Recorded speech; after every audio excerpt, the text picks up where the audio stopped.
The world stands on the precipice of a geopolitical earthquake that threatens to shatter the Western alliance. What began as a diplomatic whisper has erupted into a roar. The United States, driven by urgent national security interests, is moving to acquire Greenland, one way or another. This is no longer just a real estate ambition. It is a confrontation involving the sovereignty of Denmark, the stability of the European Union, and the looming shadow of Russia in the Arctic. As Copenhagen faces its hour of destiny, the question isn't just about borders, but about the very future of the global order. The fracture of the West, an alliance on the brink. We are witnessing a historical rupture, the kind that redefines centuries of partnership in a single week.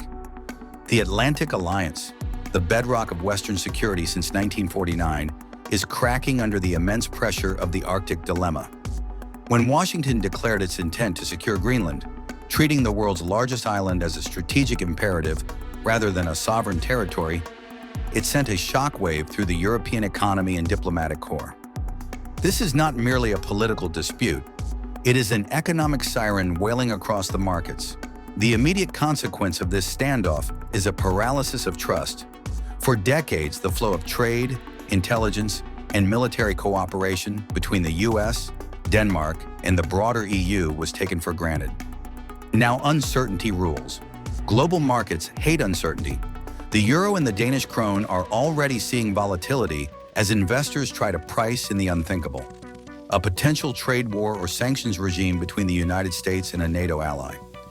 If the US decides to leverage its economic might to force Copenhagen's hand, the fallout will not be limited to diplomatic cables. We are looking at potential tariffs, disrupted shipping lanes in the North Atlantic, and a freeze on joint energy projects that were critical for Europe's transition away from fossil fuels. For the economy, the stakes are existential.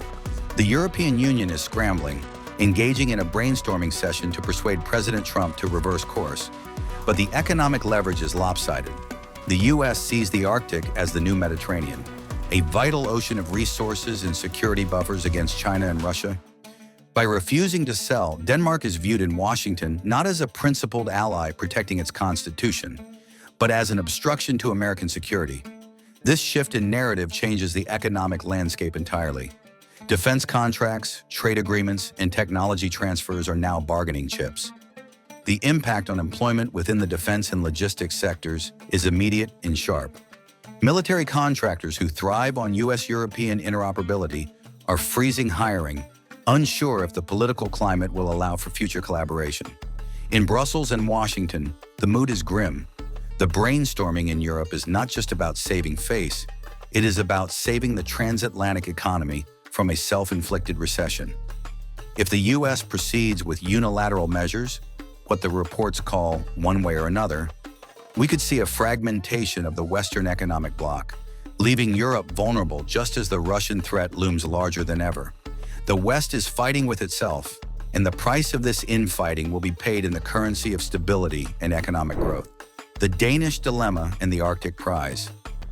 As the diplomatic cables burn between Washington and Brussels, the true epicenter of this crisis lies in the frozen, windswept streets of Nuuk and the anxious halls of the Christiansborg Palace in Copenhagen.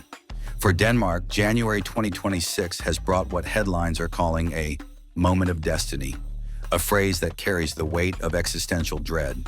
The Kingdom of Denmark is facing an ultimatum that challenges the very definition of modern sovereignty. Sell a constituent country of your kingdom or face the wrath of your most important military ally. The pressure is not merely political. It is a crushing psychological weight on a small nation that has always prided itself on stability and international law. To understand the severity of this moment, we must look beyond the map and into the economy of the Arctic. Why is the United States willing to risk the cohesion of the West for this icy island? The answer lies buried beneath the permafrost. Greenland is not just land, it is a treasure vault of the 21st century.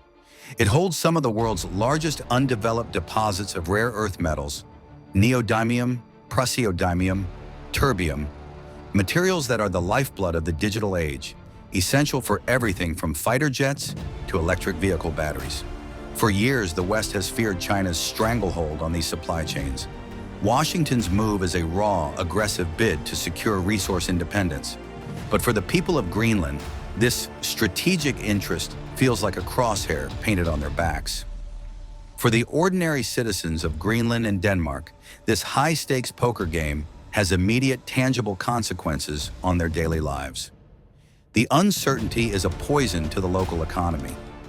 In Nuuk, construction projects and long-term investments are stalling as developers pause to see whose flag will fly over the island in a year's time. Who invests in infrastructure when the jurisdiction is in limbo? The fishing industry, which accounts for the vast majority of Greenland's exports, faces a terrified speculation. Would a U.S. takeover mean new tariffs, new quotas, or a complete restructuring of their trade with Europe? The fishermen in Disco Bay aren't just worried about the catch. They are worried about whether they will even have a market to sell to. The social impact is equally profound. There is a palpable sense of indignation and fear rippling through the Danish Commonwealth. The idea that a people and a land can be bought one way or another in 2026 evokes the darkest memories of colonialism. It strips the Greenlandic people of their agency, reducing them to tenants in their own home, waiting for a landlord to decide their fate. In Copenhagen, the government is walking a razor's edge. If they refuse the U.S. outright, they risk economic retaliation from Washington, a disaster for a small, open economy dependent on global trade. If they show even a hint of capitulation, the domestic political backlash will be fierce, potentially toppling the government and triggering a constitutional crisis between Denmark and Greenland. This is the destiny that Denmark faces, a choice between its security guarantor and its moral integrity. The phrase "one way or another" suggests that if a deal isn't struck, the U.S. might bypass Copenhagen entirely, applying direct pressure on Greenlandic politicians with promises of massive financial aid that Denmark simply cannot match. This tactic weaponizes economic disparity, potentially driving a wedge between Nuuk and Copenhagen. It is a strategy of divide and conquer applied to a friendly nation. The fabric of the Danish realm is being stretched to its breaking point, and the people caught in the middle are left wondering if their national identity is up for negotiation in a boardroom thousands of miles away. The Arctic is no longer just melting, it is burning with geopolitical friction. The bear in the north, Moscow's gambit. Just when the Western alliance seemed strained to its breaking point, the geopolitical temperature plummeted further on January 13th.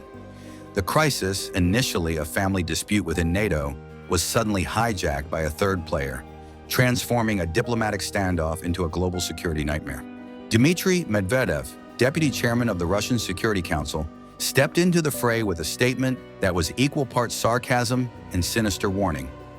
His suggestion that Greenland might opt to join the Russian Federation if the United States does not act quickly enough was not merely a taunt, it was a calculated move to pour gasoline on the fires burning between Washington and Copenhagen. This intervention by Moscow reveals the true stakes of the Arctic chessboard. Medvedev's rhetoric, raising the specter of a referendum to join Russia, is a classic example of hybrid warfare, weaponizing information to sow chaos and doubt. While the idea seems legally implausible, it serves a potent psychological purpose. It highlights the vulnerability of the Arctic frontier. It reminds the world that if the West fractures, there are other powers ready to step into the vacuum. For NATO planners, this is the ultimate nightmare scenario. The Arctic has long been considered a zone of high north, low tension, but that era is definitively over. The region is rapidly militarizing, and Russia has already refurbished Soviet-era bases, deployed hypersonic missiles, and expanded its icebreaker fleet far beyond the capabilities of the United States. The introduction of the Russian factor forces us to look at the Greenland question through the lens of hard power. The island is the gatekeeper of the North Atlantic. Control over Greenland means control over the Gap, Greenland, Iceland, UK, the critical naval choke point that Russian submarines must traverse to reach the Atlantic Ocean. If the U.S. is desperate to acquire Greenland, it is because they fear losing this strategic advantage. Washington knows that in a conflict with Russia or China, who has also declared itself a near-Arctic state, Greenland is not just an island, it is an unsinkable aircraft carrier. The U.S. determination to possess it by any means is a reaction to this growing encirclement. However, the consequences of this three-way power struggle are terrifying for global stability. We are seeing the return of great power competition in its rawest form. The polite fiction of international cooperation in the Arctic Council is evaporating. Instead, we have a scramble for territory reminiscent of the 19th century, but played out with 21st century nuclear stakes. As Russia fans the flames of discord, urging the U.S. to be aggressive while simultaneously signaling its own ambitions, the risk of miscalculation skyrockets. A single intercepted ship, a disputed airspace violation, or a clash over fishing rights in these contested waters could spiral into a direct military confrontation. For the global economy, this militarization is a heavy burden. Resources that should be spent on innovation and climate mitigation are being diverted to ice-hardened frigates and missile defense systems. The shipping routes of the future, the Northern Sea Route, are becoming militarized zones before they can fully open to commerce. The world is watching a dangerous game of chicken played on the ice. The U.S. is pushing forward, Denmark is digging in, and Russia is laughing from the sidelines while sharpening its claws. The message from Moscow is clear. The West is divided and the bear is awake. The fight for the top of the world has officially begun. The voice of ice, sovereignty strikes back. On January 14th, amidst the cacophony of global posturing and military stratagems, a clear, defiant voice cut through the noise. It did not come from the White House, the Kremlin, or the European Parliament. It came from Nuuk. The government of Greenland, backed firmly by Copenhagen, issued a rejection that will echo in history books. They are not for sale. In a world increasingly defined by the raw calculations of superpowers, this assertion of self-determination is a stunning act of defiance. It draws a line in the snow. Geography can be strategic, resources can be valuable, but a people and their homeland are not commodities to be bartered in a backroom deal. This moment of resistance highlights a profound clash of civilizations, not between East and West, but between the transactional view of the world and the democratic values of sovereignty. For the United States administration, the logic is coldly pragmatic. If security requires holding the Arctic ground, then the ground must be acquired. It is a business transaction applied to national survival. But for Greenland and Denmark, this approach strikes at the heart of their identity. The rejection is not just about land. It is a defense of the modern international order where small nations are not merely pawns on a chessboard. The Prime Minister's statement reflects a deep-seated indignation that in 2026, the rhetoric of 19th century imperialism has resurfaced in the guise of 21st century security. However, the no from Nuuk does not end the crisis. It merely changes the battlefield. The economic reality remains stark. Greenland is a vast territory with a population smaller than a minor American town. Yet it sits on trillions of dollars in potential mineral wealth and occupies the most critical strategic location in the Northern Hemisphere. The refusal to sell forces the United States to rethink its strategy, but it does not remove the hunger. We are likely to see a shift from a direct buyout attempt to aggressive influence operations. If Washington cannot own the land, it may try to own the economy. We can expect a flood of American investment offers, infrastructure projects, and perhaps even subtle pressure to distance Nuuk from Copenhagen's fiscal oversight. The United States will seek to make itself indispensable to Greenland's future, creating a dependency so deep that ownership becomes a technicality. For the people of Greenland, this victory of sovereignty brings its own heavy questions. They have successfully defended their dignity, but the path to true independence remains treacherous. They need capital to develop their infrastructure and improve living standards. But every dollar offered by a superpower comes with strings attached. If they turn away American money to preserve autonomy, do they risk stagnation? If they accept Chinese investment as an alternative, do they invite the very wrath from Washington they are trying to avoid? The voice of ice has spoken, but now it must navigate a world where being right is often less important than being strong. The fallout extends far beyond the Arctic Circle. Nations across the globe are watching this standoff with held breath. From the islands of the South Pacific to the border states of Eastern Europe, the message is clear. The era of absolute sovereignty is under siege. If a founding member of NATO can be pressured to liquidate its territory, what safety is there for nations outside the alliance? The Greenland incident of 2026 has shattered the illusion of a stable, rules-based status quo. It has revealed a world where fear drives policy and where the frantic search for security threatens to tear apart the very alliances built to provide it. The immediate threat of a forced sale may have been parried, but the tectonic plates of geopolitics have shifted. The ice has cracked, and the waters rising from beneath are dark, cold, and dangerously unpredictable. This is the reality of our new world order. We are witnessing a high-stakes collision between American anxiety, Russian opportunism, and the unyielding pride of the Danish realm. The map of the world is being redrawn, not by explorers, but by the desperate need for control in an increasingly chaotic century. What do you think? Is the United States justified in demanding Greenland for the sake of Western security? Or is this a dangerous overreach that threatens the rights of sovereign nations?